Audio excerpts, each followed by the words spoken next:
Cruzando as Conversas. Oferecimento. Associação dos Oficiais da Brigada Militar. Defendendo quem protege você. E Colombo. Estruturas para eventos e também fretes e cargas. Com o oferecimento da Associação dos Oficiais da Brigada Militar, defendendo quem protege você, e Colombo, estruturas para eventos, fretes e cargas, está no ar mais uma edição do Cruzando as Conversas. Eu sou Guilherme Macalossi, você nos acompanha aqui sempre a partir das 22 horas, trazendo os assuntos mais importantes do momento, com a perspectiva dos nossos convidados aqui nos estúdios e também através de videoconferência nas redes sociais. Você pode nos acompanhar nas plataformas da RDC TV, os canais 24 e 524 da Claro Net, @RDC TV Digital, no Instagram, no Facebook, no Twitter e no YouTube, e pelo canal 524 da Claro Fibra TV, em mais 6 cidades. A RDC TV ampliando a sua audiência. Agora estamos em Montenegro, Guaíba, Cachoeira do Sul, Gramado, Canela e Torres. O nosso programa também pode ser encontrado no Spotify, no Google Podcast e nos demais agregadores, através do nosso podcast, Cruzando as Conversas. Acesse o site www.rdctv.com.br, clique na aba Podcasts e acompanhe a íntegra das nossas edições. No programa de hoje, abriremos com uma entrevista com o deputado estadual Sérgio Turra. O governador Eduardo Leite anunciou a intenção de privatizar a Corsan. E também discutiremos a geopolítica das vacinas, um tema instigante e que, ao mesmo tempo, é muito importante, dada a necessidade do nosso país de acelerar o processo de imunização. Vamos começar com a privatização da Corsan. Hoje, pela manhã, o governador Eduardo Leite, em live transmitida através das redes sociais do governo do estado, anunciou a intenção de privatizar a estatal, que é responsável por muitos dos investimentos na área do saneamento. Vamos ao trecho da fala do governador, eu pedi para a produção recortar. O ponto é que, objetivamente, a Corsan não tem capacidade para conseguir triplicar os investimentos, como seria necessário, para conseguir atingir este marco regulatório, as metas que estão estabelecidas no marco regulatório.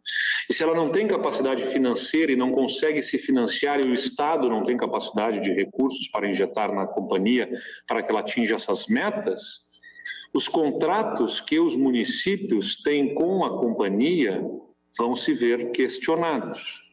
Vão ser os municípios cada vez mais provocados, inclusive pelo setor, pelas empresas privadas, no sentido de que venham até a romper os contratos com a companhia e terão as suas razões para argumentar a possibilidade desses rompimentos de contratos por não cumprimento de metas com a Corsan, os municípios, que são os donos do serviço, como eu já disse, e aí estaríamos diante de uma situação em que a Corsan pudesse vir a perder os contratos de concessão e vermos esfarelar o patrimônio público diante dos nossos olhos.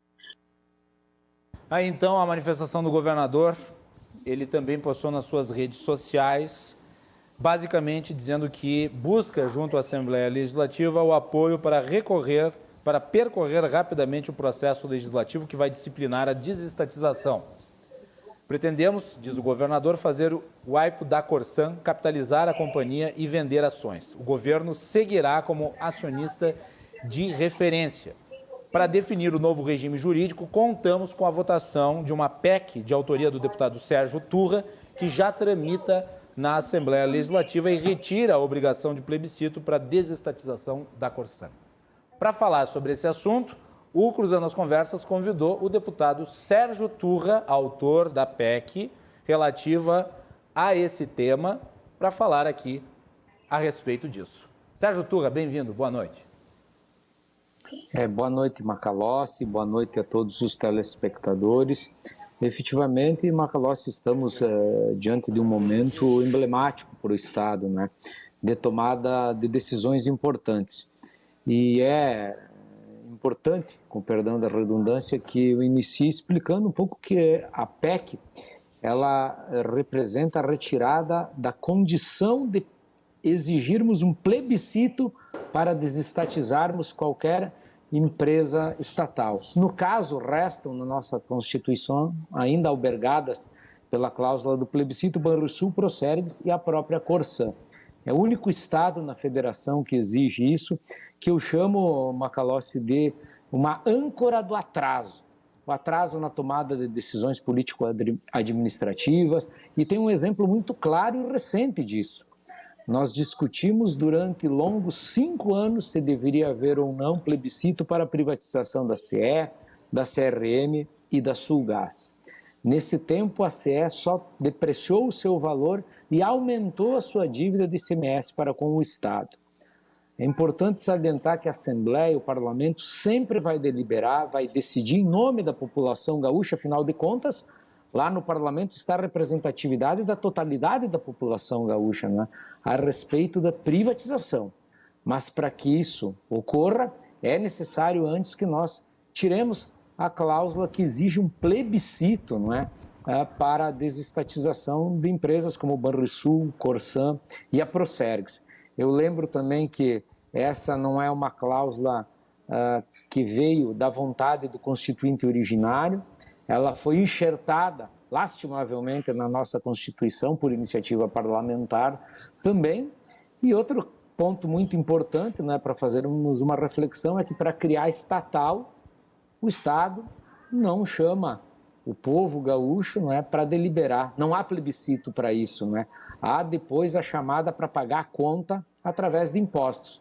E o que está acontecendo agora, o que poderá acontecer com a Corsã, o governador foi muito didático, demonstrando a inviabilidade do Estado mantê-la sob seu comando, porque são necessários mais de 10 bilhões de reais de investimento até 2033, e o Estado não tem a mínima condição, não é, de poder suportar com esse valor, com esses investimentos que são necessários para a prestação dos serviços à população por parte da Corsã. Deputado Turra, a PEC já tramitou. Pois não. Com a votação dessa PEC, caem os impeditivos para a privatização não apenas da Corsã, mas, acredito eu, das demais estatais, incluindo o Banrisul, é isso? Ela é ampla e geral, perfeito, no caso. Se o governador eventualmente quiser enviar um projeto de privatização do Banrisul, ele poderá fazê-lo para a Assembleia sem necessidade de plebiscito. Se aprovada a PEC, sem dúvida alguma, que é o que eu chamo de a âncora que nos prende ainda a conceitos e debates inférteis, né, que em momentos de decisões importantes acabam atrasando a vida do Estado do Rio Grande do Sul e todos nós pagando essa conta, não é? Mas, sem dúvida alguma, a PEC, agora ela limpa da Constituição de uma vez por todas, nos tornando igual aos demais estados neste quesito, não é? A exigência de um plebiscito de estatização do Banrisul, Corsã e Procergs, que são as empresas albergadas ainda pela necessidade do plebiscito para a sua desestatização. Deputado, hoje na live, logo depois desse trecho que nós selecionamos, o governador mencionou a postura dele na eleição sobre a contrariedade que na oportunidade ele manifestou em relação à privatização da Corsã. Ele justificou isso em virtude do novo marco do saneamento que foi aprovado no Congresso Nacional e a inadequação da Corsã diante desse novo instituto jurídico que foi criado a partir disso. O senhor acredita que essa justificativa vai ser aceita na Assembleia? E o senhor acredita que esta PEC ela passará tendo em vista o fato de ela permitir liberalizar futuras intenções de privatizar outras estatais que talvez a discussão fosse mais polêmica, como é o caso do Banrisul?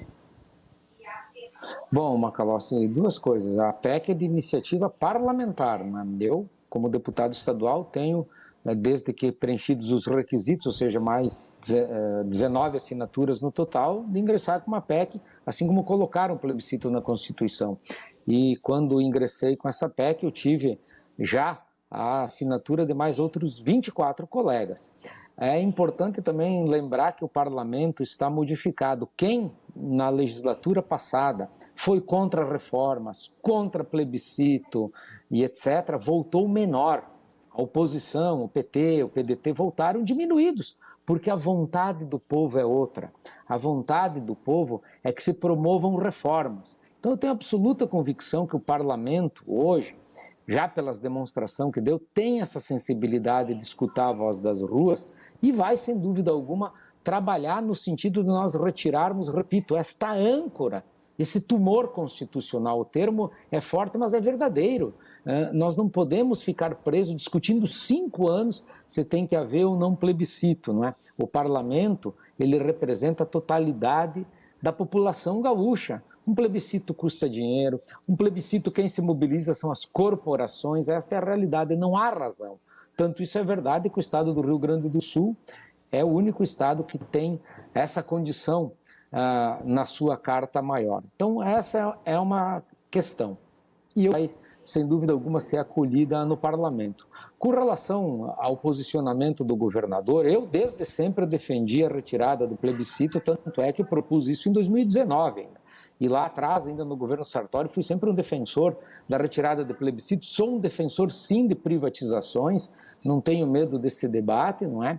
E com relação à posição do governador é compreensível, porque de fato mudou decisivamente. Então não pode ele se apegar a uma promessa ou algo que ele falou na campanha e ver uma empresa estatal ser condenada à ruína, porque o Estado não tem condições de atender aquilo que a nova legislação atende.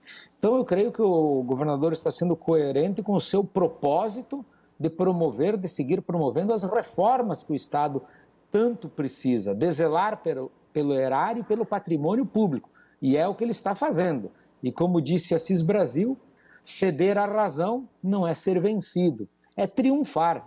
É um gesto de grandeza, é um gesto de humildade, de reconhecimento diante de uma nova realidade que se estabeleceu, Macalossi. E eu tenho absoluta convicção que no Parlamento Gaúcho, tanto a PEC do plebiscito vai passar, quanto depois a autorização para privatização da Corsan, porque é sempre importante salientar, a PEC por si só não autoriza a privatização, ela apenas acaba com a exigência de um plebiscito para que esse assunto seja trazido ao Parlamento Gaúcho. E a PEC, para ser aprovada, vai precisar de maioria qualificada, entretanto, a lei autorizativa, não. Portanto, o desafio maior é em relação à PEC em si, né? Em tese, sim, não é, Macalossi? Embora eu acredito que os assuntos eles se entrelaçam, né, obviamente, mas essa questão do plebiscito, por tudo que existe de concreto em torno disso, pelo exemplo recente, repito aqui, da CE, 5 anos debatendo plebiscito, não plebiscito, pelo fato de não ser exigido plebiscito para criar uma empresa estatal, não é? Tudo isso me leva a crer que nós teremos sim um número de mais de 33 parlamentares que é o necessário para aprovar a PEC. E depois a privatização ela necessita da maioria, 28 votos, não é? Existe essa diferença, não é? Então, numericamente, parece mais fácil aprovar a autorização para privatização, mas eu acredito que já a retirada do plebiscito, por todos esses motivos que eu estou elencando aqui, sem dúvida alguma é algo que deverá ter a acolhida do Parlamento Gaúcho, da maioria qualificada, inclusive. Deputado, e quanto à questão da segurança jurídica? A CE tem autorização para ser privatizada, o governo tem intenção de vender e está aí uma medida judicial barrando a venda. Isso não pode acontecer também com a Corsan? E por que há essa indústria de decisões que limitam as decisões tomadas tanto pelo Executivo quanto pelo Legislativo? Porque aqui, em relação à CE, é dos dois poderes. O Legislativo autorizou a venda e o Executivo se propôs a vender. Entretanto, vem lá uma liminar e impede a venda. E o governo do Estado, nós sabemos, é penalizado, porque a CE hoje é um mastodonte custoso que acaba fazendo com que a gente perca muitos recursos e nós temos aí um tempo muito exíguo para vender ela, porque o ativo principal é exatamente a possibilidade de ela fazer o trabalho que faz, ou seja, a autorização para fazer o que faz, e uma vez perdido isso, o valor de mercado dela se exaure. E nós sabemos que essas decisões judiciais, elas costumam ser levadas sempre aos mais altos patamares do Poder Judiciário, né? Pois é, Macalossi, veja bem, não é o governo do Estado quem sofre o prejuízo, somos nós gaúchos, os pagadores de impostos, até porque, inclusive, na nossa conta está embutido um ICMS altíssimo, aliás, não é? E a CE não repassa para o próprio Estado. Mas, lamentavelmente, o que era para ser um processo tranquilo, com absoluta segurança jurídica, porque assim o é, não é? O judiciário, né, provocado, obviamente, mas lastimavelmente, não é? E essa é a minha posição pessoal, tem, aliás, reiteradas vezes, não só aqui no Estado, como a nível de país, invadido aquilo que eu entendo como ser a independência, a harmonia, não é? E até a competência dos poderes, não é? Há uma exacerbação. Efetivamente o judiciário tem legislado, decidido, tentado executar, inclusive muitas coisas em causa própria, não é? Que isso também é um tema que outrora nós podemos discutir, como por exemplo na questão da concessão, da autoconcessão do auxílio saúde, não é? Então a segurança jurídica, na minha opinião, ser respeitado o processo, o rito constitucional adequado, é o que está acontecendo e é o que aconteceu, tem total segurança jurídica. Eu tenho, inclusive, convicção. Hoje mesmo a Procuradoria formalizou o recurso contra essa decisão que impede a privatização da CE, que vai ser revertido, porque não há argumento plausível, né, para impedir isso. Mas, obviamente, Macalossi, que eu não posso te garantir, e aliás, da maneira como as coisas correm aqui no Estado e como alguns que se dizem defender a democracia se comportam, porque acabam se socorrendo do judiciário quando a sua vontade não é a que prevalece, tudo pode acontecer. Mas eu tenho absoluta convicção que nós estamos navegando num mar de segurança jurídica com relação tanto à PEC, obviamente, tanto isso é verdade que eu já disse, o plebiscito foi enxertado por iniciativa parlamentar também, e mais ainda, no segundo momento, com relação à privatização, seja da Corsan, seja de qual outra estatal for, porque cabe ao Executivo propor, cabe ao Legislativo dar o aval, né? E é o que aconteceu. Então, eu creio que há segurança jurídica, porém, a decisão do Judiciário, nós nunca sabemos para que lado penderá, né? Ou, aliás, ultimamente, lastimavelmente, tem sido contra os interesses da população.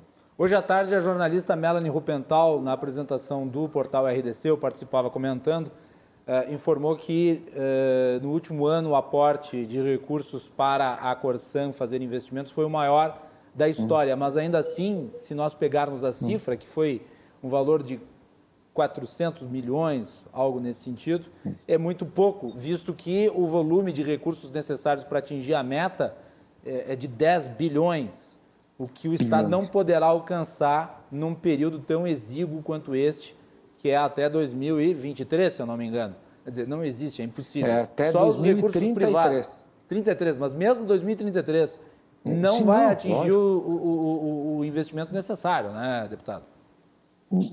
Nem perto, não tem condições, não é? O Estado não tem condições de fazer isso. E, obviamente, que a iniciativa privada, a partir dessa nova definição, não tem interesse na parceria, ela tem interesse em ser digamos assim, acionista majoritária da Corsan, mas não em fazer parceria público-privada, porque o Estado não podendo cumprir esses compromissos impostos pelo novo marco regulamentar, inclusive de aporte financeiro, não é?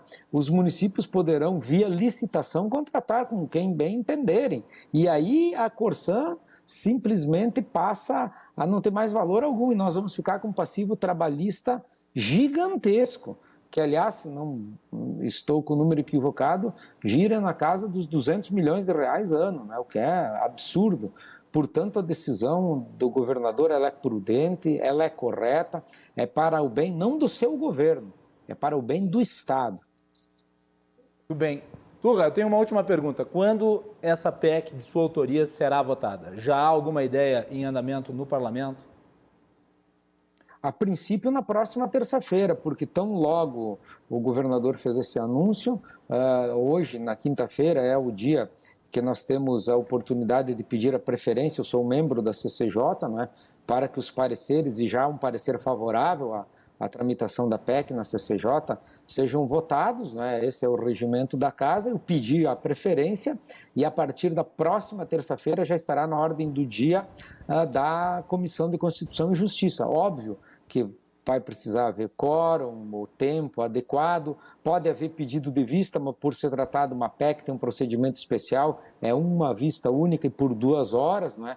Mas isso poderá retardar para outra semana, apreciação, ou quem sabe ser convocada uma sessão extraordinária, mas a partir da próxima terça-feira nós já poderemos deliberar a PEC no âmbito da CCJ, que é o pontapé inicial que precisa ser dado para deflagrar o processo que vai culminar com a decisão final no plenário, que exige quórum qualificado e votação em 2 turnos, inclusive, Macalossi.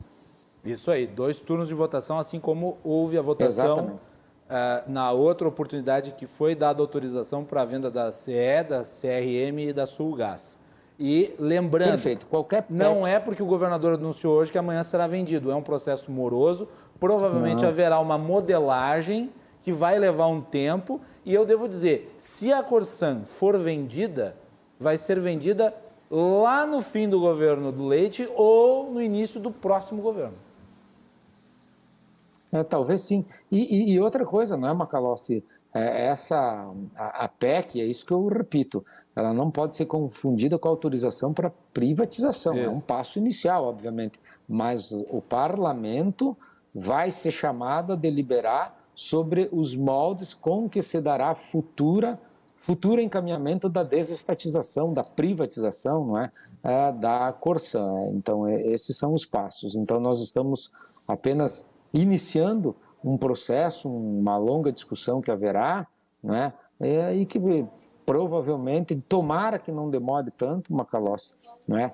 Que não seja necessário chegarmos até o próximo ano, pode acontecer, inclusive, na minha opinião, ainda nesse ano, que seria o ideal, porque nós temos que pensar no estado do Rio Grande do Sul, não é? Nos encaminhamentos futuros. E eu creio que pode ainda acontecer no início desse ano, mas a probabilidade que aconteça no ano que vem, durante o ano que vem, ou seja, que é o último ano do mandato do atual governador Eduardo Leite, é muito grande. Muito bem. Turra, muito obrigado pela participação aqui na abertura, por ter aceitado gentilmente o convite para falar sobre esse assunto que surgiu hoje e que tem que ser abordado, e nós voltaremos a tratar dele aqui. E eu gostaria de lhe agradecer, de deixar com a última palavra e dizer que seus filhos são muito bonitos e muito simpáticos, e para não xingar eles, porque eles vieram dar oi ali para a câmera, diz que eu mando um abraço para eles, tá bem? Tá bem, Guilherme, eles devem estar te assistindo aí na TV, eu imagino que por isso que eles quiseram tirar uma casquinha aqui, eu peço até desculpas ao público, mas a vida, eu tenho certeza que né? o público achou uma fofura.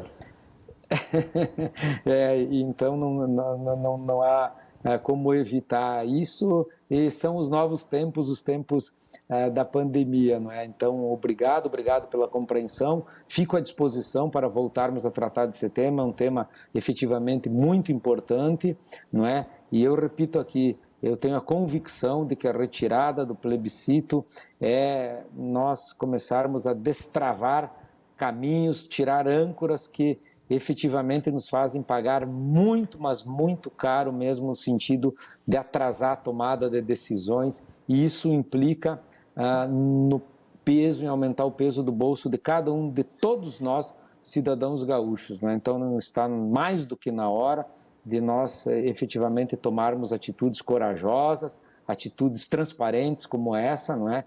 Para a gente projetar o futuro do Rio Grande do Sul, que nós imaginamos, voltarmos a ser um Estado protagonista no cenário nacional, um Estado competitivo, um Estado também enxuto, não é?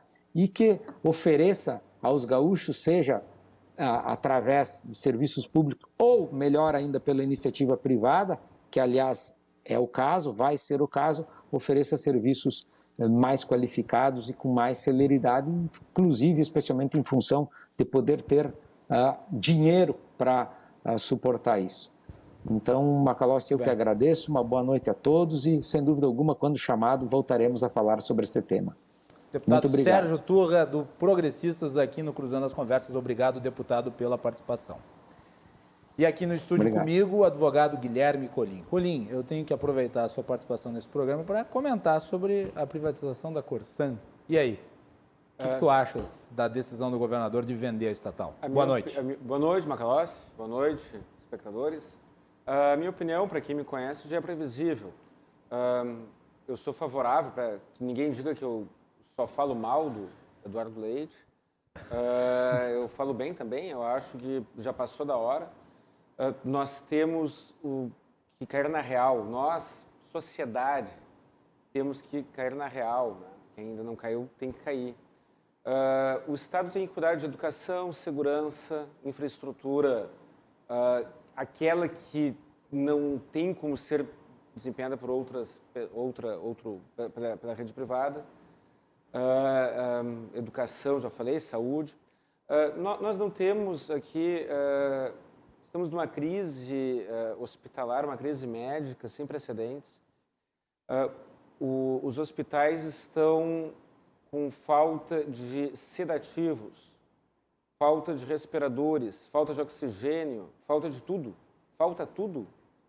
E aí, será que vale a pena para a administração pública, será que vale a pena para a sociedade se dar ao luxo de manter estatais cuja função pode ser desempenhada pela rede privada? Caso não houvesse essa alternativa, é claro que seria a função do Estado suprir, mas em havendo a opção do setor privado assumir esta função, por que não? Nós precisamos de um Estado enxuto e eficiente.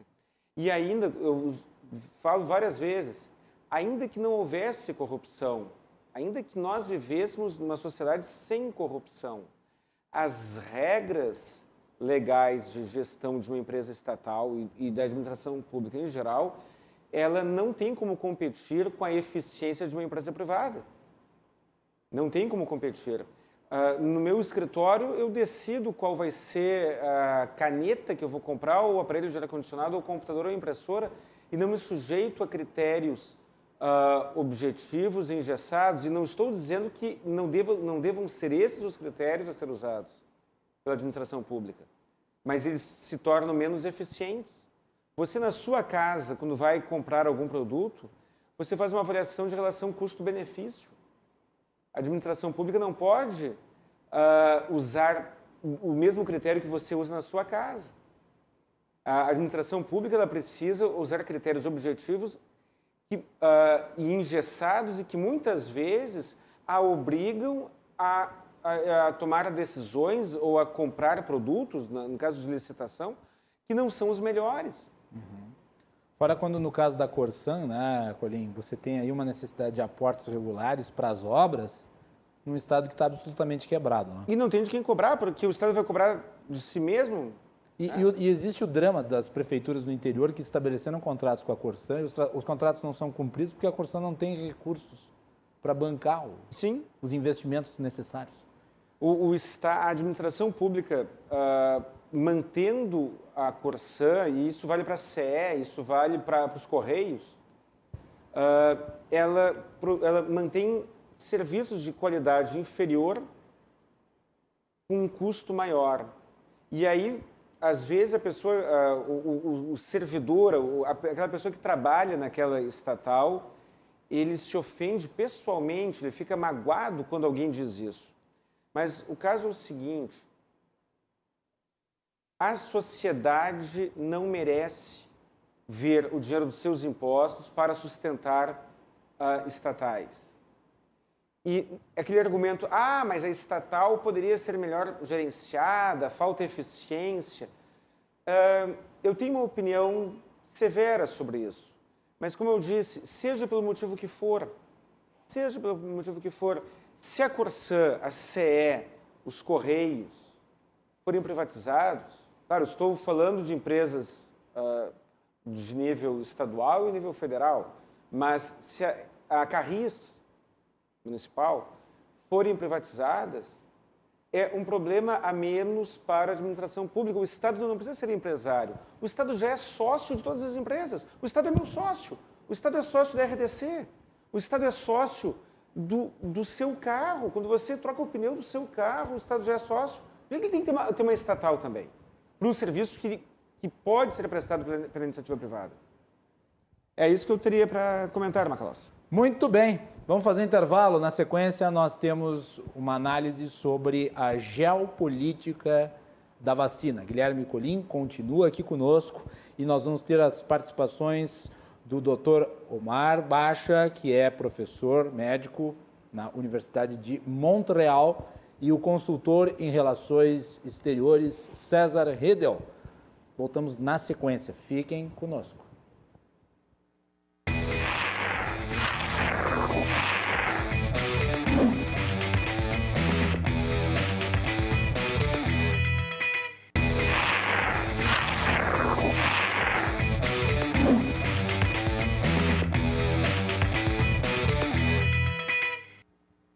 Continuamos aqui com o Cruzando as Conversas, no estúdio comigo, Guilherme Colim, advogado.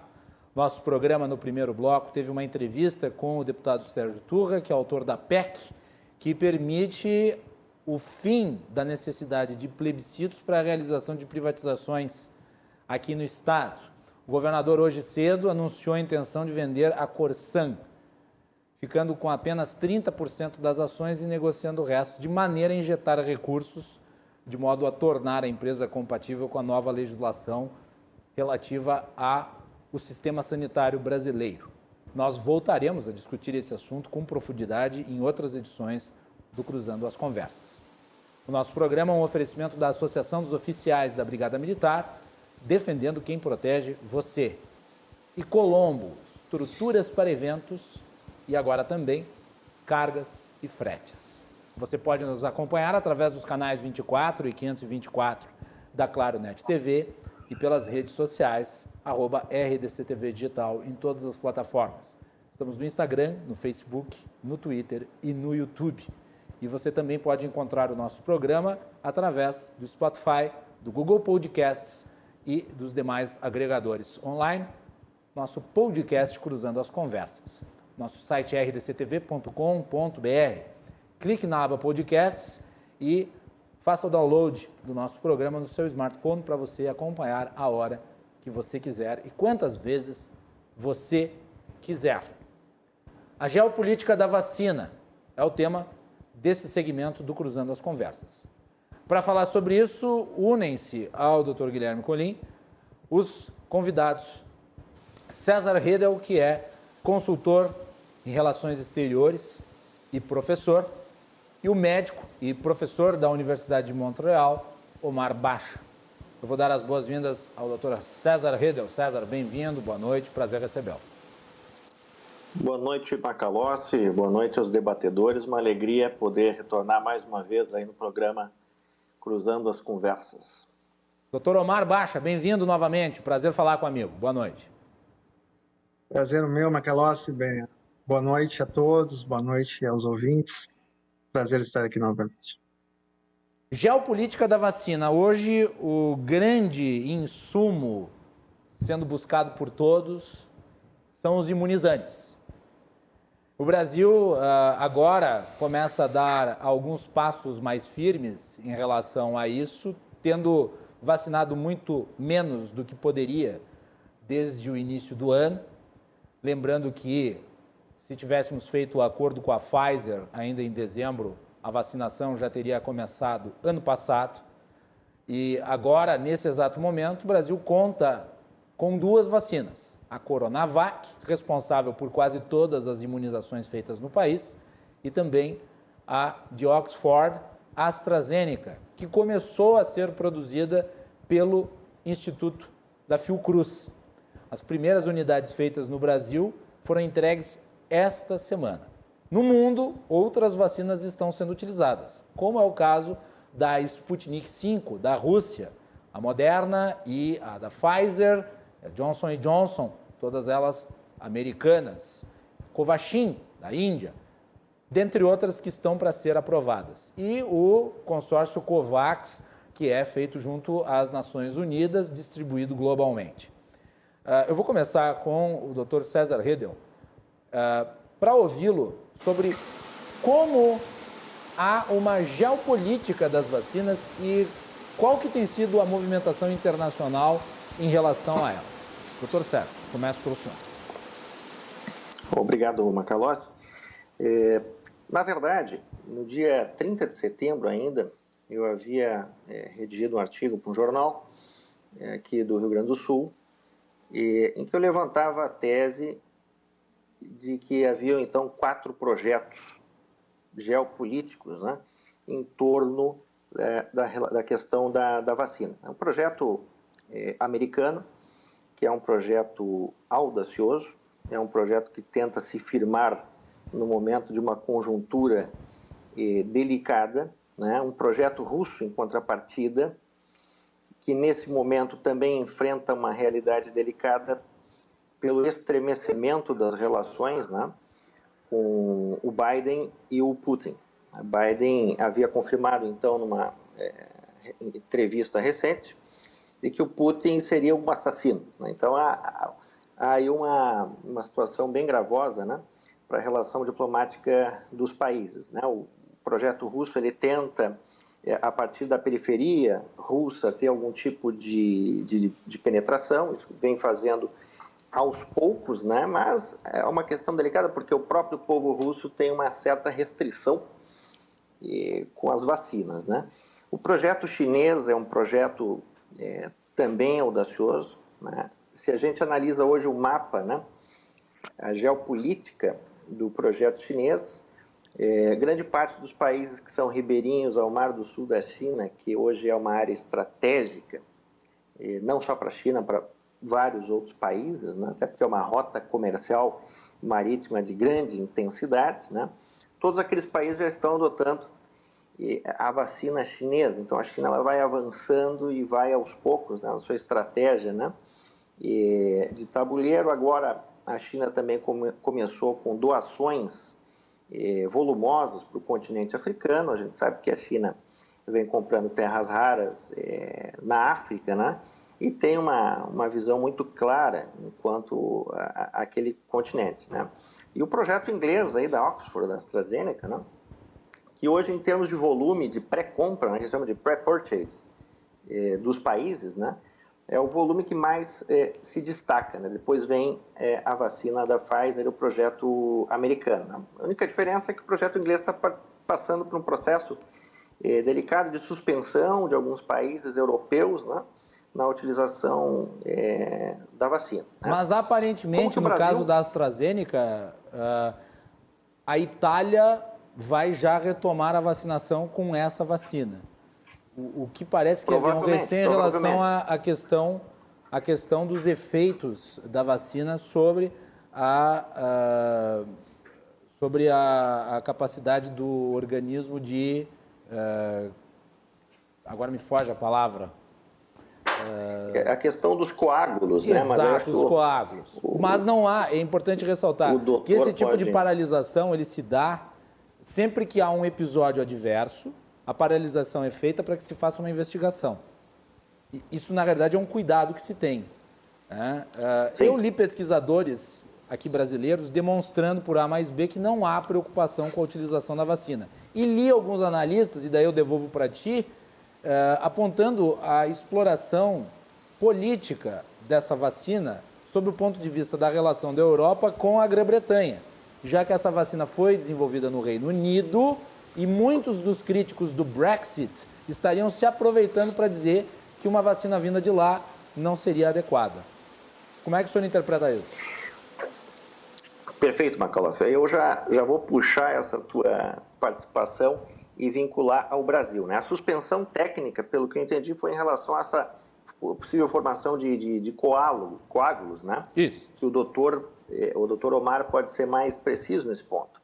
Mas agora, o que diferencia os países na gestão dessa pandemia, os líderes internacionais, né?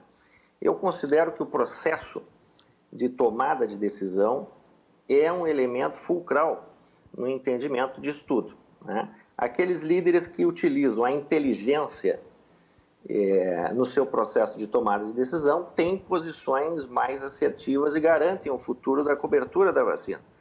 Aqueles líderes que trocam a inteligência por narrativas políticas e ideológicas, né, vão colocar os seus países num rumo um pouco diferente. E isso não é uma opinião, né? Eu quero trazer um dado em primeira mão aqui, Macalossi, para os telespectadores da RDC TV, de um levantamento, na verdade é um tracking, né?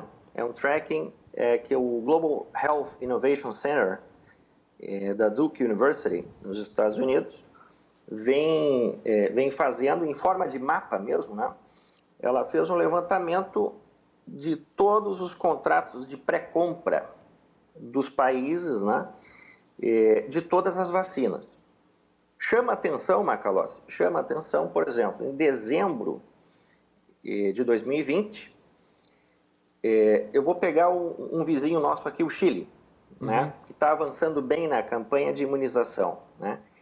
Só nos contratos de pré-compra de vacinas, eles já tinham a projeção em dezembro da vacinação de 243% de sua população, dentro dos contratos de pré-compras de várias vacinas, né? Os Estados Unidos, 169%, dezembro de 2020, né? Austrália, 204%, Argentina, 52%, Brasil, 34%. Ou seja, a partir do processo de tomada de decisão, o Brasil praticamente ficou alijado do processo de cobertura estratégica da vacina para adiante, né? Avançando mais, né? Dados mais recentes, de 12 de março, foi o último fechamento do tracking da Duke University, né? Março de 2021.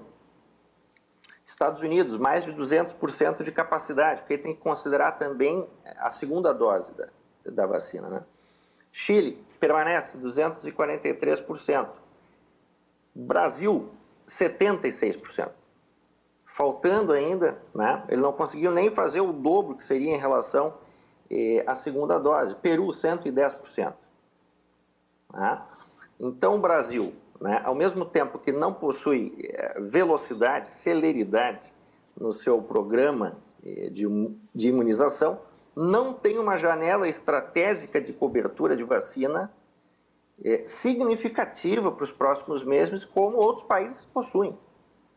Correndo o risco, inclusive, de ter que esperar o excedente de lotes de vacinas de países ricos para poder ter acesso à vacina com mais celeridade. Até porque esse último acordo com a Pfizer, o volume maior está concentrado em setembro, né? Sim. Desse ano. Então, segundo semestre. O processo decisório do Planalto é um processo que ninguém entende, nem o investidor consegue compreender que tipo de processo é esse, e a gente vê a partir dos dados, né? Que é um processo que nos coloca hoje numa situação extremamente delicada na nossa imunização, né? Muito bem, eu vou pedir para a Ana, não sei se a Ana já tem ali pronto para nós, os 2 tweets da doutora Luísa Caires, que é editora do Jornal de Ciências da USP. Bom, vamos aguardar aí a Ana, ela está aprontando as fotos. São 2 prints de 2 tweets da doutora Luísa Caires, que é editora do Jornal de Ciências da USP, e ela fala sobre a questão da vacina da AstraZeneca. Eu vou passar para o doutor Omar para ele comentar a respeito disso, sobre o fato de que muitas vezes no processo de vacinação você tem medidas de segurança acionadas para que tudo seja feito às claras e que eventuais efeitos colaterais identificados sejam sanados em tempo hábil. Mas é importante a gente estabelecer aqui que existe uma diferença entre correlação e casualidade. Né? A correlação e a casualidade são coisas absolutamente diferentes. Não existe né? Não existe nenhuma evidência de que, porque você tomou a vacina, você teve a formação de coágulos. Você tem que provar a correlação entre as coisas, né? Então, é isso que precisa ficar claro. Eu vou colocar na tela, então, a Ana deixou pronto. Tá aí, então, a doutora Luísa Caires, ela disse que 3 milhões de pessoas na Europa já tomaram a vacina de AstraZeneca Oxford em 30 dias. Dessas 22 pessoas, dessas 3 milhões, apresentaram trombose, que é o coágulo nos vasos sanguíneos que se forma e se desprende. E uma delas, infelizmente, morreu. Próximo tweet. Antes de qualquer conclusão, precisamos verificar quantas pessoas costumavam sofrer de trombose nessa população antes da vacina. Os números mostram 120 pessoas entre 100 mil a cada 1 ano, o que, fazendo uma continha, dá 100 pessoas entre 1 milhão a cada 1 mês. Então, doutor Omar, diante desses números, se nós formos contabilizar aí, é até uma queda no número de casos de trombose.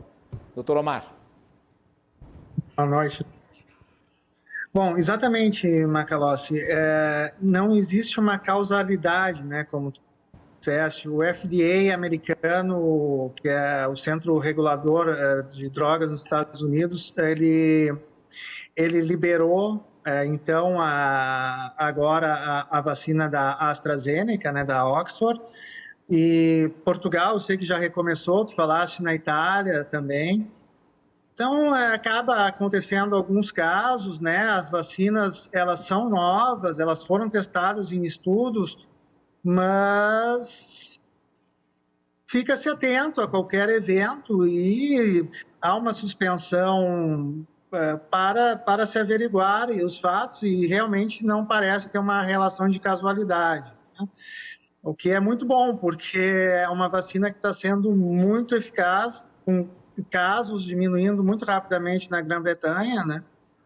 E ela vai ser utilizada em todo o mundo, ela está sendo na Europa e deve entrar também no Brasil, né, com força, essa vacina da Oxford.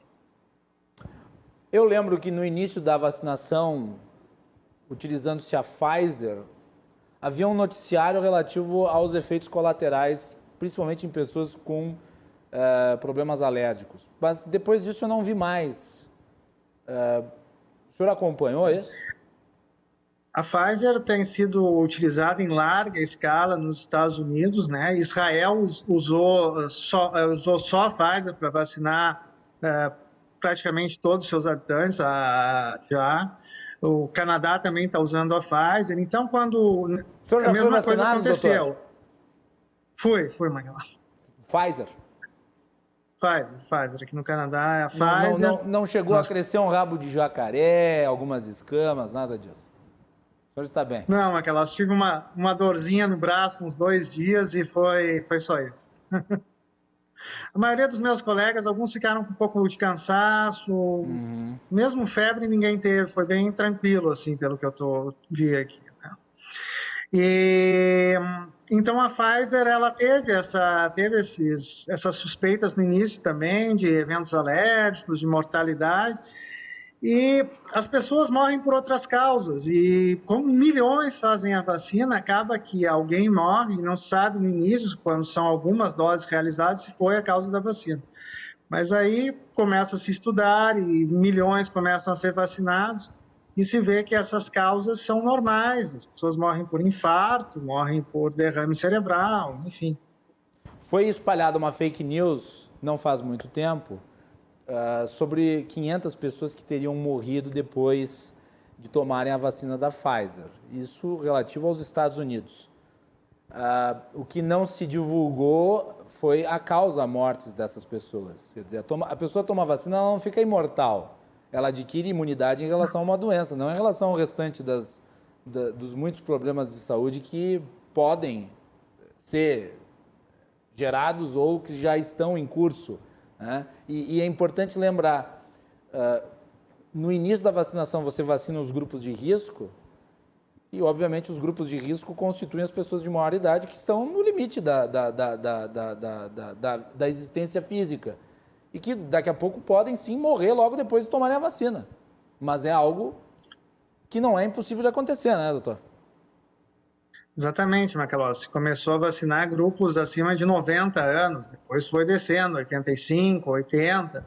Para tu teres uma ideia, uma pessoa tem 90 anos, a chance dela chegar a 91 anos é menos de 10%. Talvez 10%. Mas, então, são pessoas que, bom, chegaram no limite da idade, da vida humana, e elas acabam morrendo por outras causas, como tu disseste, né? Então, eu acho que existe muito negacionismo no mundo inteiro, existe muitas pessoas que duvidam da ciência, mas as coisas são feitas de forma séria e a ciência tem prevalecido. Os países que utilizaram os meios científicos e que estão levando os dados científicos a sério são os países que estão saindo melhor nessa epidemia. Muito bem. Guilherme Colim, vacinação. Olha, Macalossi, parece que o Brasil, mais uma vez, está dando um show, um fiasco, né? Um show de horror para o mundo, um exemplo a não ser seguido. A maneira como o governo federal tratou e tem tratado o assunto pós-vacina, né? O assunto pertinente à vacina, pertinente à prevenção, é vergonhoso. Nós tivemos a oportunidade de entrar lá no ano de 2020,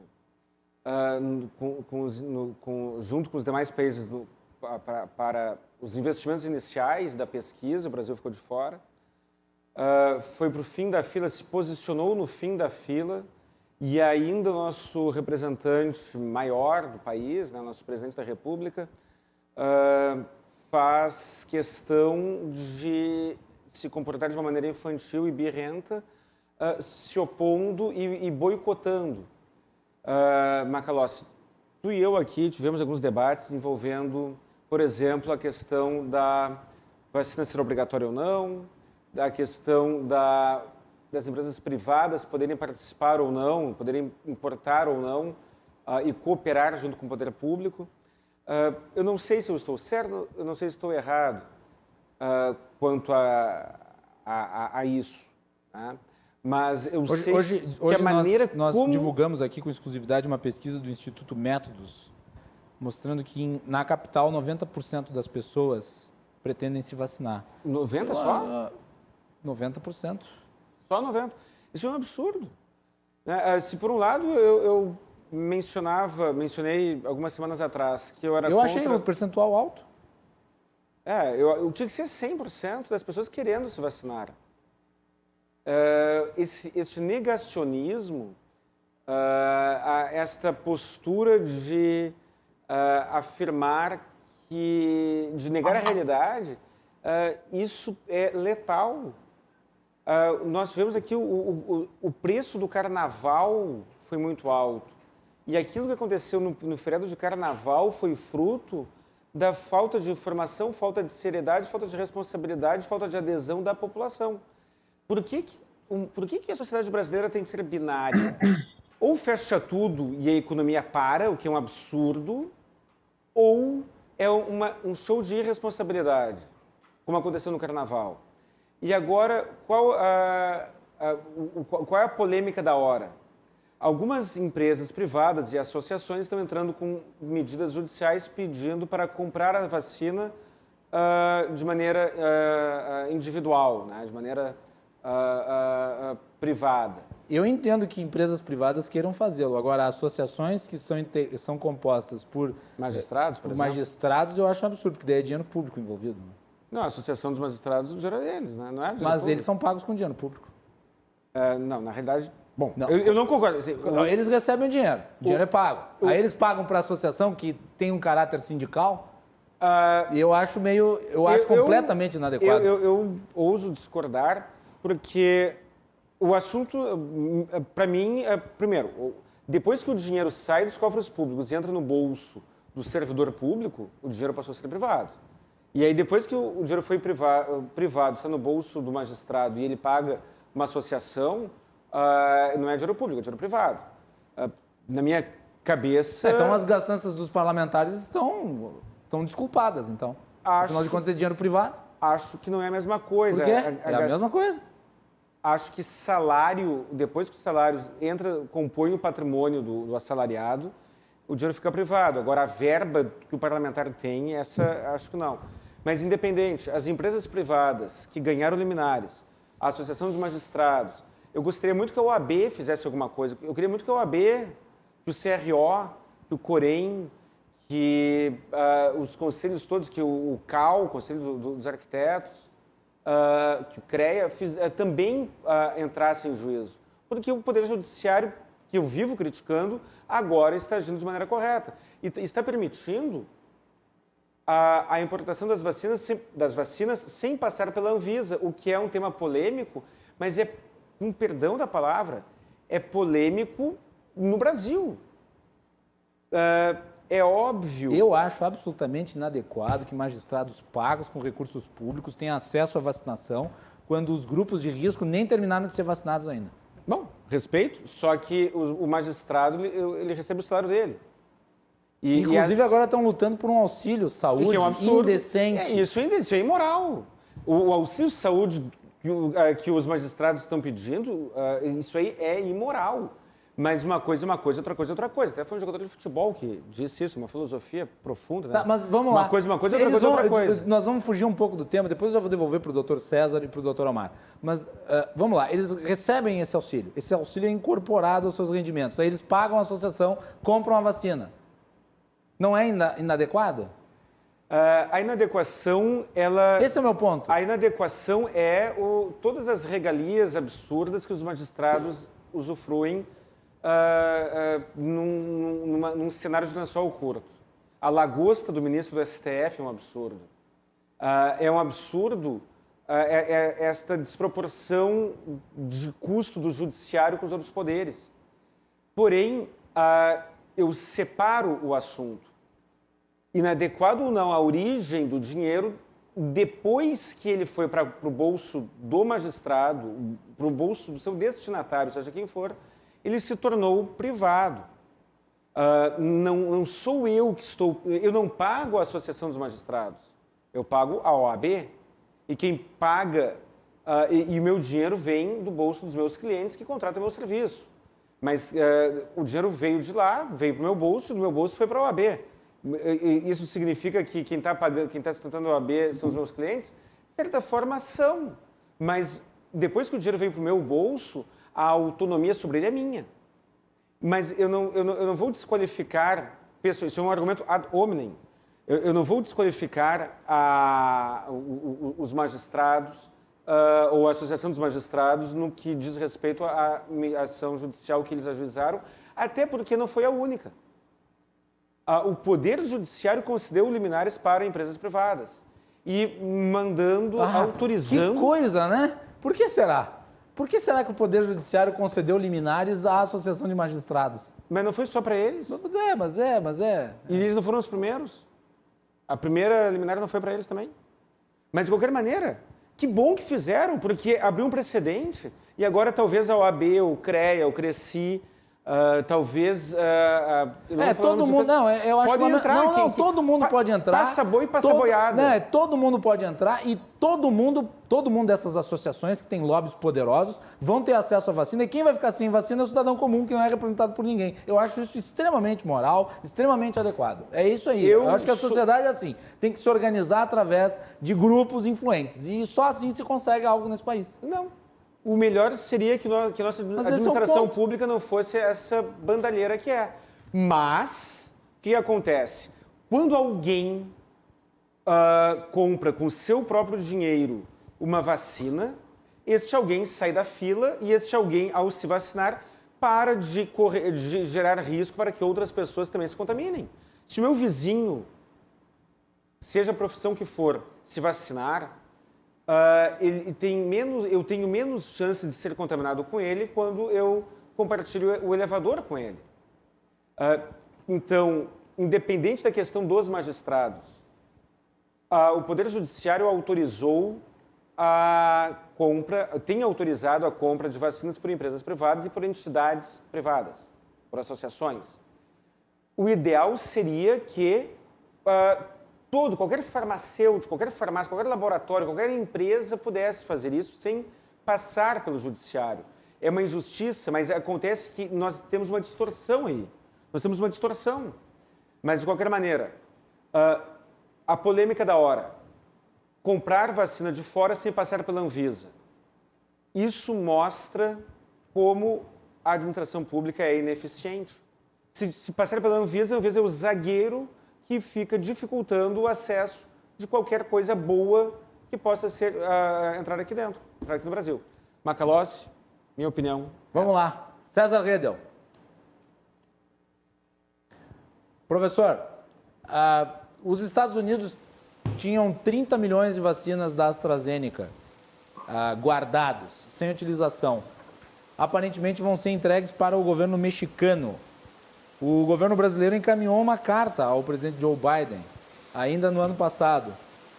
Eu gostaria da sua avaliação em relação a isso. Pois é, Macalossi. Na verdade, eu até nem sei se são 30 milhões, me parece que tem outro lote adicionado a esse que dá um volume maior, né? Nas minhas últimas leituras eu não havia identificado ainda essa inclinação com o México, que de certo ponto até se justifica na tentativa de Biden, talvez fazer um resgate histórico de algumas questões que eram de atritos, né, entre os dois governos, né? Agora, a relação com o Brasil, ela entrou, digamos assim, num processo de incerteza, de incógnita, né? Quando a gente tinha o Donald Trump, que era um dos apoiadores, digamos assim, para a entrada do Brasil na OCDE, né? Hoje a OCDE, digamos, é o maior desejo da política externa brasileira, em que pese o Brasil sabotar o processo, né? Desde o início da pandemia, a OCDE, que é o clube dos países ricos, vem orientando, né, as políticas públicas dos seus membros, lá no início ainda, né, com testagem massiva, com distanciamento, com um plano claro de imunização, né, e o Brasil se afastou desses processos todos. É como se você, Macalossi, quisesse adentrar em Harvard, né, e ao invés de preencher os requisitos para entrar, você sabota o processo, você nunca vai entrar em Harvard, né? Então, a relação com o Brasil, a partir desse contorno, né, tomou um rumo de incerteza. Talvez, né, se a questão não for o México, os Estados Unidos pode até conceder isso ao Brasil, mas tentar fazer algum tipo de exigência de contrapartida, né, porque o Biden tem aquela concepção mais voltada para o meio ambiente, que muitas vezes é uma manifestação disfarçada do interesse de lobbies, né, de indústrias, e é uma questão estratégica. Então, acho que vamos ver como é que essa coisa se desenrola, mas eu não havia visto que o México, talvez, seria o destinatário. Mas é como eu disse no início, né, esse processo de tomada de decisão do governo brasileiro, que titubeou desde o início da pandemia. O governo brasileiro achava que fazer uma quarentena com os brasileiros de Wuhan seria o suficiente, mas aí deixou todos os aeroportos abertos e os voos internacionais desceram no Brasil. Então faltou inteligência. César, só trazendo aqui a informação, claro, porque essa informação é de 2 horas atrás, é muito recente, eu ali vindo para cá. Os Estados Unidos confirmaram nesta quinta-feira que enviarão um total de 2,5 milhões de doses da vacina contra a Covid-19 fabricada pela AstraZeneca para o México e outras 1,5 milhão para o Canadá, compartilhando pela primeira vez os soros com outros países. O porta-voz da Casa Branca, Jen Psaki, aliás, a porta-voz da Casa Branca, Jen Psaki, disse que há cerca de 7 milhões de doses da AstraZeneca que podem ser distribuídos. Voltando para ti, César. Sim, então eu acredito que possa haver esse interesse aí do governo de Biden de fazer uma espécie de resgate histórico, né, da relação com o México, que foi um pouco conturbada aí no mandato de Donald Trump, né? Na verdade, a situação do México hoje ela é um pouco parecida com a do Brasil, né? Quando a gente falava naquela projeção de pré-compra de vacinas, né, Hoje o México está aí com 72% de capacidade de imunização. Então, está ainda muito baixo pelos contratos de pré-compra que o país já tem, né? O maior deles é a da vacina Oxford AstraZeneca, né, que são um volume significativo. Depois vem a Pfizer, a vacina russa também, do Gamaleya, né, o Sputnik V, e ainda a chinesa. Então, mesmo com essa doação do governo americano, analisando o cenário aqui a partir do tracking, ainda fica numa situação complicada, né, de imunização do total da sua população. Eu não saberia informar como é que está a questão do indicador de velocidade de vacinação, né? Essa projeção de pré-compra, ela ainda é delicada no caso do México. Está em torno aí de 72%, enquanto o Brasil com 76% de capacidade de imunização da sua população, né? César, eu não sei se tu chegasse a ver a manifestação dos representantes da Sputnik V em relação à Anvisa, mas eles estão acusando a Anvisa de criar dificuldades para a aprovação da vacina por aqui. Chegou a acompanhar isso? Olha, Macalossi, essa questão específica eu não cheguei a acompanhar. Agora, a gente está falando aqui praticamente de um cenário, um simulacro de guerra, né, que o mundo está passando, e a gente está falando também de indústrias farmacêuticas, laboratórios, né, que são poderosos grupos, né. A questão da Rússia e da China, ela é um pouco diferente ainda, né, principalmente a da China, né, que a produção, a condução, ela é toda estatal, então ela tem mais flexibilidade, inclusive para fazer doações, né, no sentido de colocar a China como um player humanitário, né, para amenizar um pouco, talvez, a responsabilidade originária daquele país. E a Rússia também vem fazendo, a partir da vacina, várias manobras geopolíticas, né, a tentativa de dominação periférica dos países próximos, né. A Rússia, né, agora com essa relação aí com o Biden também, a coisa pode complicar, e eu não duvido que nos bastidores, né, haja esse tipo de constrangimento de você adotar um projeto ou outro, né? Hoje o Brasil está caminhando muito mais para o lado americano, e as coisas todas elas estão interconectadas, né? A gente vai ter um leilão de frequências do 5G, onde o Brasil vai ter que fazer uma opção no certame ou por uma tecnologia americana ou por uma tecnologia chinesa. Então há digamos assim, um fortalecimento desse lobby de bastidor que é impulsionado por outros elementos estratégicos da geopolítica, né? Então pode ser que isso tenha uma ocorrência em relação também à Rússia e o Brasil, né? As próprias embaixadas e autoridades, né? Só antes de ouvir o Dr. Omar, trazer aqui a informação que saiu no jornal Estado de São Paulo. O dono da União Química e ao áudio, o dono da União Química, Dr. Fernando Marques, acusou a Anvisa de barrar a Sputnik e favorecer Dória, o PT e o PC do B. Só que tem um detalhe, né? A Sputnik ainda não forneceu à Anvisa documentação completa aí relativa à terceira fase das pesquisas. E daí parece choro, né? Porque é necessário algum rigor para aprovação, né, desse insumo, desse produto. Se não está apresentado, bom, há uma razão técnica, e eu não tenho por que duvidar da qualidade dos quadros da Anvisa, né? Dr. Omar. Bom, a questão das vacinas e a politização certo seria ficar em secundário nesse momento, né? O Brasil precisa de vacinas, precisa da maior quantidade possível e mais rapidamente possível. O risco de nós não vacinarmos em massa e rapidamente é estar criando a possibilidade de novas variantes, como aconteceu agora em Manaus, essa variante P1, e tem outras variantes que estão se desenvolvendo. Essas variantes, elas podem ser variantes mais resistentes e mais perigosas, como essa última é. Então, aí a pressa de se vacinar e se vacinar rapidamente.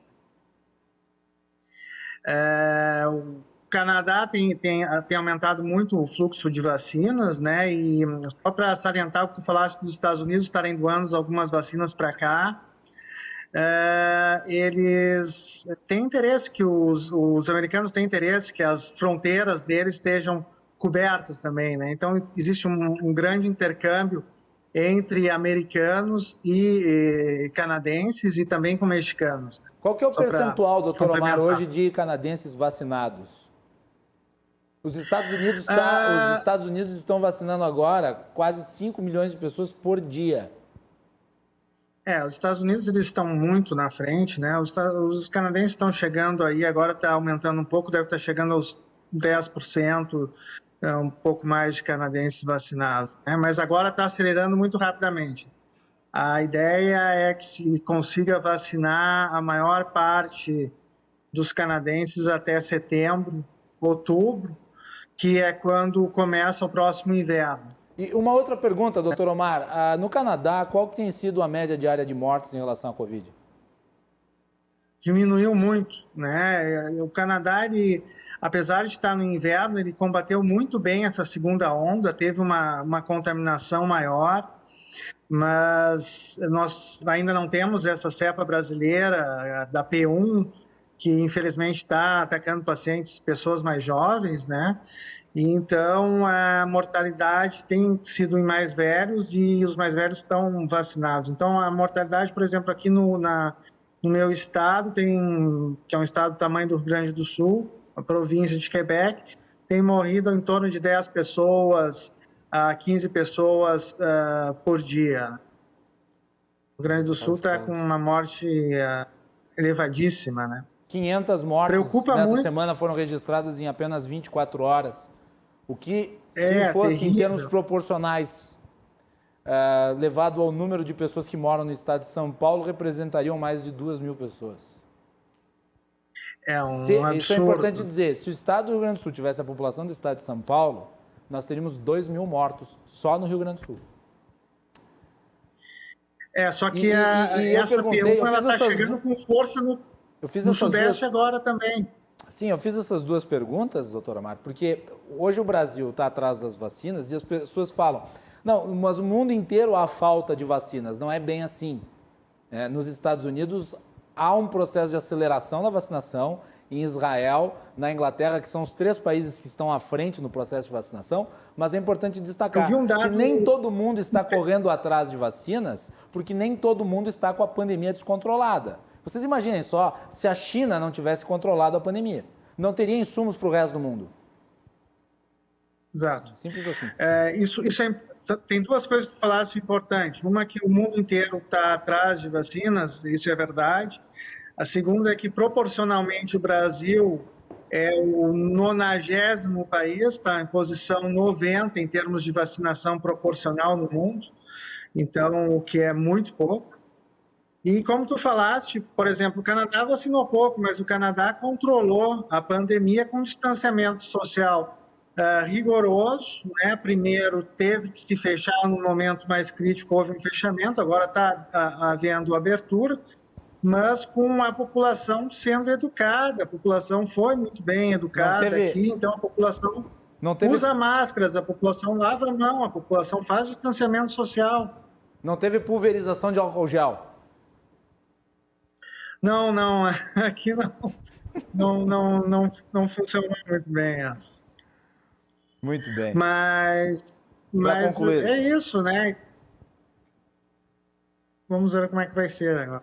O índice de mortalidade no Canadá é baixo, eu acho que é importante ressaltar que é um país com uma população menor, mas, de qualquer maneira, é um país continental. O Canadá é um país com uma dimensão geográfica maior que o Brasil e que tem um fator que eu acho que é importante, ele tem densidade demográfica, porque a população está concentrada em certas regiões.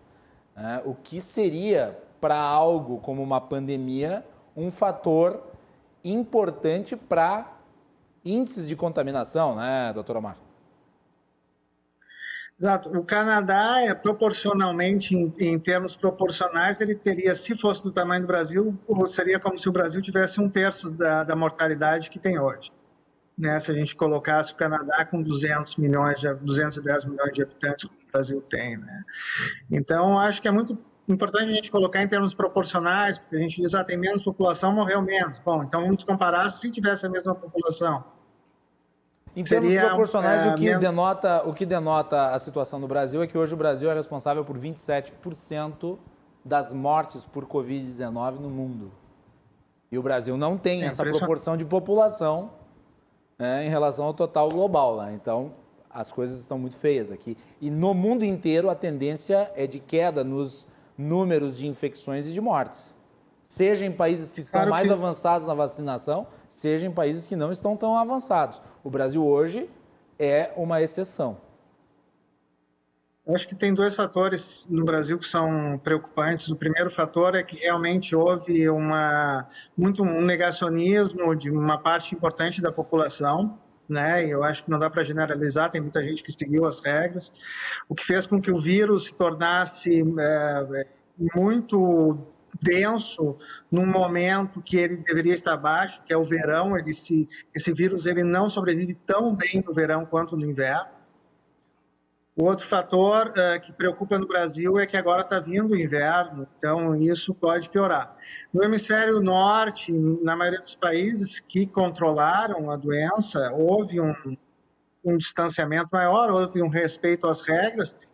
E também agora está baixando também porque está acabando o inverno aqui. Então é uma tendência realmente das infecções de vias aéreas diminuírem quando o inverno acaba.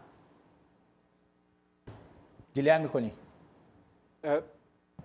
Macalossi, a minha preocupação, o Brasil ele está ficando isolado economicamente, né?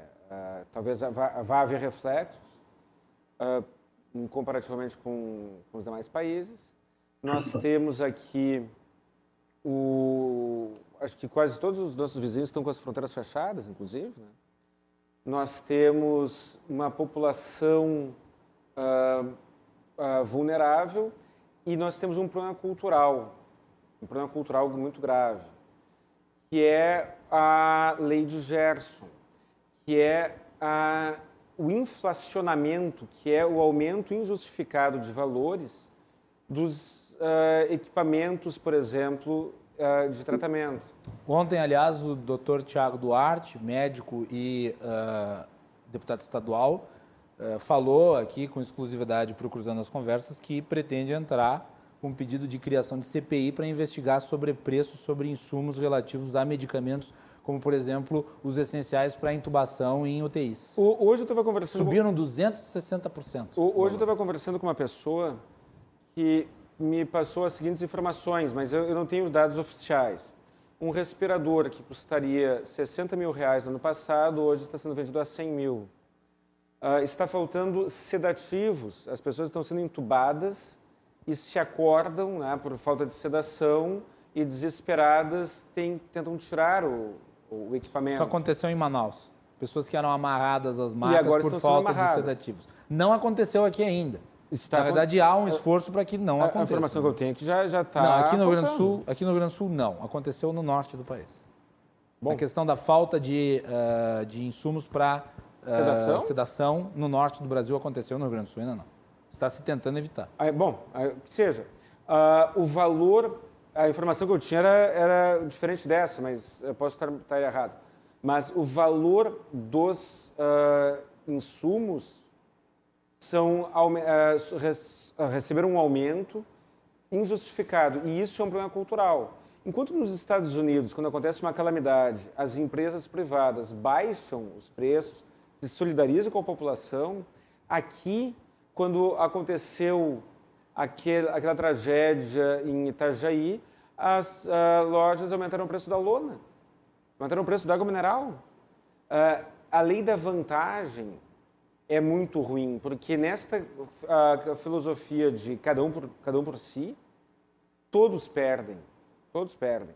Na minha cabeça, quando o PROCON deveria ficar quieto, ele interfere. Quando o poder público em geral deve ficar inerte, deixar que o mercado se autorregule, ele interfere para atrapalhar. Quando acontece um abuso desses, numa questão que envolve direito à vida, envolve um abuso, um ato absolutamente abusivo, aí o Estado, aí ele é lento. Novamente ele é lento. Porque, aos meus olhos, isso não é capitalismo, isso não é liberalismo. Isso é desonestidade. Eu produzir algo, eu produzo um produto qualquer, e tendo em vista a necessidade extrema do outro, eu aumentar o valor do meu produto em 50%, 60%, 100%, isso, para mim, é desonesto, isso não é liberalismo, não é capitalismo, isso não é legalmente tolerável. Existem ferramentas legais que não estão sendo usadas. E aí, dentro deste abuso,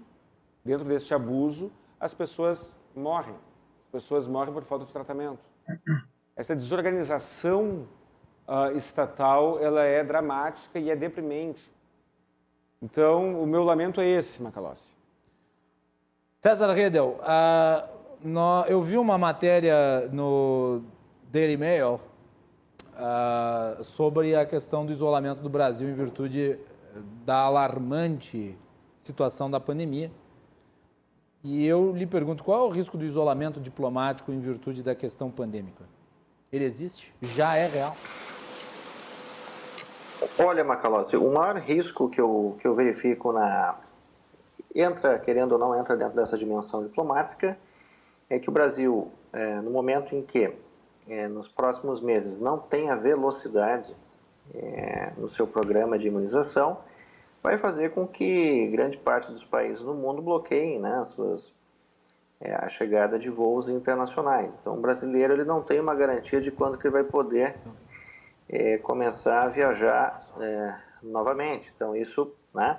Agora, analisando o cenário global, tem vários países, não é uma exclusividade do Brasil essa letargia, né, no processo de imunização. A gente pega outros países dos BRICS, por exemplo, a Índia, né? A Índia ainda está muito devagar no seu processo. Claro, tem uma população gigantesca, mas ela proporcionalmente ainda está devagar no seu processo, né? A China, a gente não consegue ter dados internos do que está acontecendo lá pela dimensão do regime, né? Mas eu acredito que esse processo de tomada de decisão do Planalto, do governo federal, ele desde o início da pandemia foi um processo que não se vinculou à inteligência, ele se vinculou a narrativas ideológicas. Então, quando você mistura o populismo, né, e também o populismo com a política externa, você tem um processo que você vai cada vez diminuindo, né, fazendo um downgrade na reputação internacional do país. Essa própria relação que o Brasil tem, né, com a OCDE, de não tentar preencher os requisitos do seu maior desejo de política externa, já é um indicativo de que o próprio governo toma uma decisão deliberada no sentido que poderá isolar o Brasil diplomaticamente. Olha, se o seu maior desejo é ingressar na OCDE, né, e o governo sabota esse processo, evidentemente que o Brasil vai ficando numa condição de alijado, né, do processo, e a sua reputação internacional fica em dubiedade. Agora, não estou dizendo que esta letargia no processo de imunização seja característica exclusiva do Brasil. Não é. Vários outros países estão nesse problema também. Agora, as decisões que o Brasil tomou no passado, ou a falta de decisões, nos entregam esse cenário que nós temos aí delicado agora, né? Muito bem. Eu vou aqui aproveitar a oportunidade para agradecer a participação do César Redel e do Dr. Omar Baixa na edição de hoje do Cruzando as Conversas. César, muito obrigado. Obrigado, Macalossi, pelo convite. Agradeço também o Colin aí, o doutor Omar e a paciência dos telespectadores da RDC TV. Um abraço. Muito bem. Obrigado, César Redel, consultor em Relações Exteriores e professor.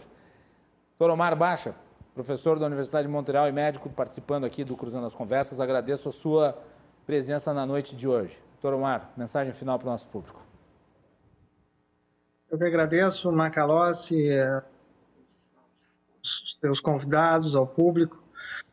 Eu espero que as pessoas agora no Rio Grande do Sul deve ter uma abertura, né, desse lockdown que teve uma diminuição da contaminação e que as pessoas continuem se cuidando, né, comecem a se cuidar cada vez mais, usar máscara, realmente fazer distanciamento. A Páscoa vem aí, não se reúnam, né? Eu acho que essa mensagem que eu tenho que dar, que o inverno está chegando e as coisas podem piorar se as pessoas realmente não se cuidarem.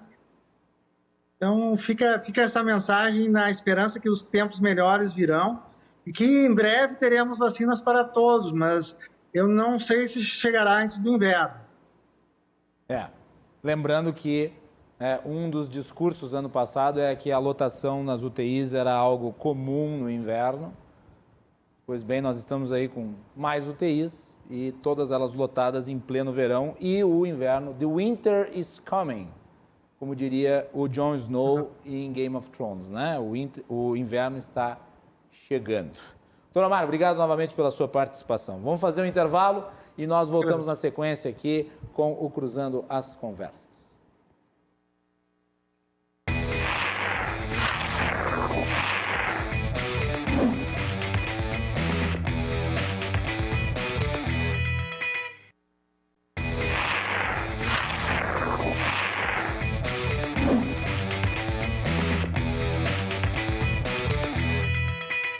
Cruzando as Conversas está de volta nesse último bloco. O Guilherme Colim continua conosco. Nosso programa de hoje ouviu o deputado estadual Sérgio Turra sobre a venda da Corsan que foi anunciada hoje cedo pelo governador Eduardo Leite. No segundo segmento, nós tivemos também as participações do Dr. Omar Bacha, médico e professor na Universidade de Montreal, no Canadá, e do consultor em Relações Exteriores César Redel, falando sobre a geopolítica da vacina. Nós temos aqui a participação hoje do advogado Guilherme Colim, comentando esses assuntos, e também vamos agora para o próximo, que é a realização da pesquisa do Instituto Métodos em relação à percepção dos porto-alegrenses sobre a pandemia. Os gráficos que nós vamos apresentar foram colhidos através de um levantamento feito com famílias residentes na capital, em 34 bairros da cidade. Ela foi divulgada hoje à tarde com exclusividade pela RDC TV no portal. Eu participei junto com Melanie Rupental e Cláudio Andrade. Vamos ao primeiro dos gráficos. Produção. Percepções sobre a vacina e a pandemia. Segundo os porto-alegrenses entrevistados, 5,8% dizem que já passamos pelo pior e agora vai melhorar. 40,5% dizem que o pior está por vir. 53,6% dizem que estamos no pior momento da pandemia. Vamos ao próximo gráfico. Perguntados se irão se vacinar, 90,9% dizem que sim, vão se vacinar. 5,5% dizem que não sabem se vão se vacinar. E 3,6% dizem que não sabem. Próximo gráfico. O motivo da superlotação de hospitais e unidades de saúde, 90,9% atribuem ao desrespeito em geral da população, com medidas de isolamento e distanciamento. 29,2% atribuem à flexibilização das medidas de distanciamento por parte dos governos municipal, estadual e federal. Em relação às medidas de restrição do comércio, em relação ao lockdown, 69% dizem que é o correto a se fazer para evitar aglomerações e diminuir os casos do coronavírus. E 31% dizem que não é o correto a se fazer, pois a economia já está abalada e o comércio e a indústria precisam se manter abertos. Com relação ao cumprimento do isolamento social por parte da população, 54,4% afirmam que estão ficando em casa e saindo somente quando é estritamente necessário. 44,5% dizem que estão circulando pela cidade, mas tomando cuidados com o uso de máscara e álcool gel. E 1,1% estão seguindo a rotina normalmente, sem nenhuma prevenção ou preocupação com o coronavírus. O Instituto Métodos também questionou se é necessário preservar as atividades econômicas de Porto Alegre, salvando a economia da cidade. 45,3% discordaram e 54,7% concordaram. O Instituto Métodos também pesquisou a avaliação dos governantes em relação à pandemia. Sobre o governo Jair Bolsonaro, o presidente tem uma reprovação de 66,8%, índice de péssimo ou ruim. Regular, 17,9%. Ótimo ou bom, 15,3%. O governador Eduardo Leite, avaliado em péssimo e ruim, 26,4%. Regular, 31,5%. Ótimo e bom, 42,1%. E o prefeito Sebastião Melo, péssimo e ruim, 43,7%. Regular, 26,6%. Ótimo e bom, 29,8%. E esses são os números da pesquisa que a RDC-TV está divulgando com exclusividade, realizados pelo Instituto Métodos. Há uma matéria completa no nosso site rdctv.com.br. Guilherme Colim, o que tu acha desses números? Eu tenho a impressão que houve uma incoerência ali no resultado, porque... Sim, inclusive hoje à tarde, na entrevista com um dos diretores do Métodos, eu questionei, vamos ver se é a mesma incoerência que eu capturei. A questão da economia, em algum momento, eu não me lembro os números ali, acho que 29% atribuem acham que é mais importante fazer lockdown do que preservar a economia. E na parte, na pergunta seguinte, o resultado foi o oposto. Eu achei estranho porque isso talvez reflita como são pouco confiáveis os institutos de pesquisa, né? Ou talvez isso reflita a confusão das pessoas em relação ao que são as medidas de distanciamento. Também pode ser. Porque as pessoas podem presumir que as medidas de distanciamento adequadas são aquelas envolvendo os locais públicos e os transportes públicos, e não necessariamente as empresas abertas, o comércio aberto. E daí essa confusão, o que é absolutamente normal. Sempre lembrando que as pessoas não são necessariamente coerentes. Né? Não são, sem dúvida. Mas eu achei estranho. Agora, algo que eu não consegui entender ainda é o seguinte. A intenção não é, Macalossi, combater a aglomeração. Aí, para combater a aglomeração, não seria melhor aumentar nos serviços essenciais, aumentar o tempo de funcionamento em vez de reduzir? A pessoa vai num supermercado, fecha às 8 horas, chega 15 para 7, desculpa, 15 para as 8, 20 para as 8, 7 e meia, tem fila na porta. Será que não seria melhor, para o combate ao coronavírus, que em vez do horário ser reduzido, dos serviços essenciais, eu estou falando, em vez de ser reduzido, fossem estendidos? Será que isso não seria bom até para a economia? Não seria bom para a economia e para o combate ao coronavírus? Porque, bem ou mal, as pessoas precisam comprar coisas. E para comprar comida, por exemplo, o horário que é mais conveniente, o horário que é mais viável, às vezes o único horário possível é o final de tarde. E aí a pessoa vai no mercado e está cheio de gente. Isso para mim não faz sentido. Para ti faz sentido isso? Tu tem uma explicação para isso, Macalossi? Eu acho que os serviços essenciais não poderiam ser restritos em horário de funcionamento. Eu acho que os serviços essenciais deveriam ter ampliação do horário de atendimento. Exato. O que eu penso. Não pode concentrar a gente num lugar, num horário exíguo. O melhor é ampliar. Você faz a restrição sobre os demais serviços que não são essenciais e os essenciais você amplia o horário de funcionamento. Alguém alguma vez trouxe uma explicação para isso? Assim como você deve fazer o máximo possível para que a circulação dos transportes públicos seja num maior volume do que em tempos de normalidade. Para aglomerar não em menos menor. pessoas ali dentro. Claro, com certeza. Para mim, então, é mais uma vez Por exemplo, nos poder Estados público Unidos, andando na contramão. nós falamos muito sobre vacina hoje, os Estados Unidos fazem 24 horas. rotinas de vacinação de 24 horas e não em horários específicos. Sim. Como acontece aqui, nós vimos lá em Duque de Caxias, no Rio de 7 Janeiro, uma quilômetros. situação escabrosa, onde se produziu uma aglomeração de pessoas para vacinação. Uma As filhinha- pessoas estavam expostas. Uma à filha de doença. 7 quilômetros, isso aí é uma perversão. É que eu tenho uma teoria. Tu falou agora há pouco que eu confio na Anvisa. Aprecio e admiro o teu otimismo, porque eu não acredito em nada que venha do Estado. Eu não acredito em quase nada que venha do Estado. O que o Estado faz direito? O que o Estado brasileiro, o que a administração pública brasileira faz de maneira decente aqui? Olha a perversidade de aglomerar pessoas numa fila de vacinação. A perversidade, o sadismo que nós temos aqui no governo do Estado, que restringe o acesso a serviços essenciais para horários restritos. E ninguém explica o porquê. Então, é por essas... A Anvisa burocratizando a entrada. E não estou falando da Sputnik. Estou falando em geral. A mesma vacina que já foi testada na Europa, nos Estados Unidos, aqui o Brasil se arroga a capacidade de reavaliar aquilo que no seu país de origem já foi avaliado. E aí eu pergunto mais, o que é pior? Dos males, o menor. O que é pior?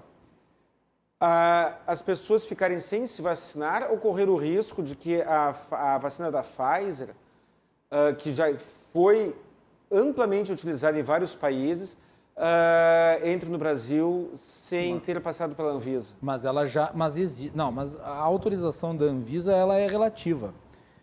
Nós não vamos ter tempo para discutir, que já é 23h44, mas sendo bem sucinto, existe uma legislação hoje em vigor que foi sancionada pelo presidente Jair Bolsonaro no início do ano de 2020, e essa legislação permite que, tendo o aval de uma agência estrangeira, como, por exemplo, o FDA, que é a Anvisa americana, pode ser feita a solicitação de uso emergencial no Brasil com autorização por parte da Anvisa no seguinte sentido: não de avaliação, mas de concessão da autorização, desde que apresentado o requisito estabelecido na lei. Mas tu então, entende que isso é um movimento burocrático. Mas o canetaço que o judiciário deu, para mim, é muito melhor. Tu, empresa privada, quer ir lá na Pfizer comprar, tu vai lá, tu compra e... Mas a Pfizer está autorizada para ser usada aqui, ela tem o registro definitivo. Não, mas eu disse que as empresas privadas... Mas o que eu estou dizendo é que essa lei permite que tu não precise da autorização da Anvisa. Porque uma vez autorizado por uma agência estrangeira, você pode utilizar ela. Por exemplo, o caso da Moderna. A Moderna está autorizada pelo FDA. A Johnson & Johnson está autorizada pelo FDA. Em teoria, a legislação brasileira permite que se adquiram essas vacinas sem aprovação pela Anvisa. A legislação brasileira autoriza. Não, eu pergunto isso... Para encerrar, que nós já estouramos por causa o que as tempo. decisões Vai lá. judiciais... Não é tua, Colina. As liminares que trataram do assunto abordaram esse assunto. Na minha cabeça, nós temos uma situação catastrófica. Se seguirmos o cronograma desenhado pelo poder público, as pessoas mais jovens serão vacinadas lá para agosto, setembro, outubro. E olhe lá, se for adotado algum critério diferente deste, talvez nós consigamos uma vacinação em período menor. Eu prefiro abrir mão da segurança do procedimento burocrático brasileiro, seja no sentido que for, para ter a segurança de ver, não apenas a mim, eu aceito ser o último da fila, mas ver a população, de um modo geral, sendo vacinada num espaço de tempo menor. Então, a minha preocupação é essa. Minha dica para quem está em casa: não esmoreça. Tomemos cuidado, nos esforcemos nos esforcemos para minimizar os danos. Muita gente está fazendo isolamento social. Quem tem condições está fazendo isolamento social da sua própria família. Profissionais da saúde estão alugando JK, aparelhos menores aqui, alguns, para não correr o risco de contaminar os seus familiares. Então, ter um esforço nesse sentido. E quanto aos profissionais da saúde em geral, médicos, enfermeiros, técnicos de enfermagem, eu sei que todos estão no limite. Eu não tenho a menor dúvida disso. Peço perseverança, porque agora a bola está com vocês. Era isso, Macalossi. Eu diria que a bola está com todos nós, né? Com todos, mais com uns que com outros, né? Com certeza. Mas se a gente não fizer a nossa parte, nós não vamos ajudar quem está lá na linha de frente. É verdade, né? Sem dúvida. Até mais, voltamos amanhã. Boa noite.